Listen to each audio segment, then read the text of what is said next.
Payers and regulatory agencies are adding patient-reported outcome measures, or PROMs, to quality programs. For example, CMS will mandate PROMs for total knee and total hip replacement surgeries by 2027. And annual wellness visits, a benefit offered to all Medicare beneficiaries, has long included patient-reported outcome measures. If you are collecting PROMs to submit to regulatory agencies or payers, you will likely want to track them as part of your health system quality program as well. Ensuring complete and consistent PRO data will help minimize bias and ensure your practice is being accurately portrayed. The International Society of Arthroplasty Registries recommends 60% completion of pre- and post-operative PROs.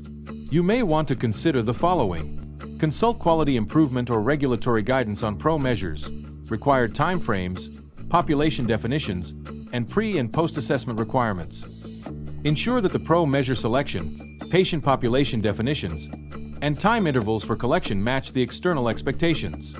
Work with your quality analysts to generate internal monitoring reports that include both response rates and the actual data. For example, for total joint replacement patients, CMS will require PROs collected at 2 time points on at least 50% of all patients undergoing surgery.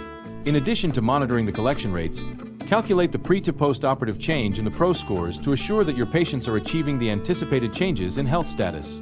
Following our PRO collection process can help you achieve collection rates that meet CMS requirements and research standards. Furthermore, the PRO data are a new quality metric to assess the impact of surgery to improve health. Our website includes a workbook and video series you can download for free. Visit us at askpatientsnow.com.